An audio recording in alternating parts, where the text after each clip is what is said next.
Inay Miggy Vlog! Hello mga nakshi! At dahil RD ng nanay nyo ngayon, ako naman yung nakatoka sa pagluluto ng ulam namin habang naglalaba. Oh, diba? Super mama yan! Char! At habang nakasala nga yung mga labahin ko, hinanda ko na rin yung mga kakailanganin ko para sa ulam namin ngayon.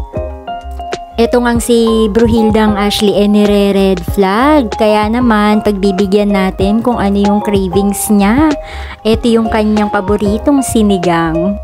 Ang kaso mo nga lang, naubusan ako ng kangkong, kaya ang ilalagay ko lang ngayon ay etong labanos at talong.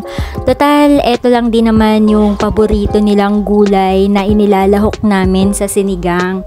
Kaya yan na lang muna yung ilalagay ko habang walang kangkong. Ang mahalaga lang naman yung maglasa siyang sinigang. Habang isinalang ko na yung baboy para mapalambot ko siya, ayan na nga, i-prepare ko na yung talong at yung labanos. Same goes dun sa sibuyas tsaka sa kamatis.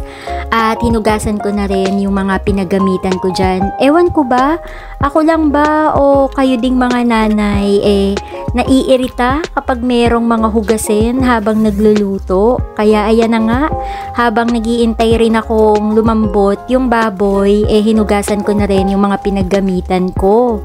Eto nga pala yung aming patungan ng condiments, at nung naka-team gray at team black pa yung team ng bahay namin, kulay gray talaga yung patungan ko at medyo punong-puno na siya.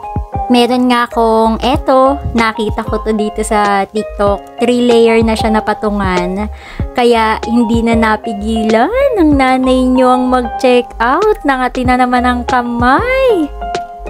At dahil nga bala ko ng pag-resignin yung aming dating patungan dito sa kusina, at nahihilig naman ang nanay niya sa pag-a-assemble, eto na nga. Feeling strong, independent woman, single mama yarn. Umpisahan ko na nga siyang i-assemble.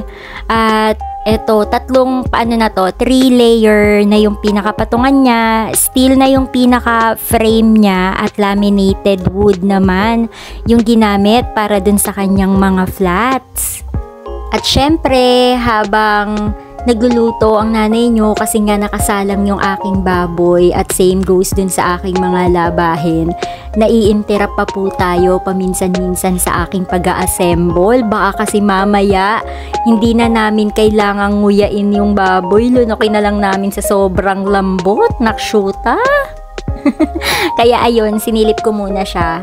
Medyo nilagay ko na yung kanyang kamatis, tsaka yung sibuyas at iba pang pampalasa para naman kahit papano magkaroon na siya ng lasa-lasa habang nakasalang pa siya sa pagpapalambot. Binalikan ko na nga itong aking ina-assemble, at sa mga punto na to medyo kinikilig na naman yung nanay nyo. Kasi nga talagang parang napaproud ako sa sarili ko dyan, kasi nakapag-assemble na naman ako ng gamit namin sa bahay. At eto na, ilalagay ko na siya sa pwesto niya. Tignan nyo naman mga nakshi, napaproud talaga ako sa sarili ko kasi sukat na sukat yung nabili ko ngayon. Dati nga kasi hindi ako nagsusukat ng isang bagay na ilalagay ko kung saan area ko man siya ilalagay. Kaya ang tendency, nasasayang siya, at para wag siyang masayang, nagre-rearrange na naman ako ng mga gamit-gamit namin dito sa bahay kapag yung nabili ko is hindi kasya sa areang paglalagyan niya. Nakshuta! Sa mga punto na to, medyo kinikilig-kilig na talaga ako kasi tignan nyo naman mga nakshis, ang ganda niya. Hindi na siya siksik yung mga pang sahog-sahog namin or yung condiments namin. At napaka-aesthetic ng look niya. O sa mga may gusto dyan, alam nyo na, same drill, nasa yellow basket ko lang yan ha. At eto na ang pinaka-satisfying moment ng isang nanay. Nakatapos na rin ako sa labahin. O paano mga nakshi?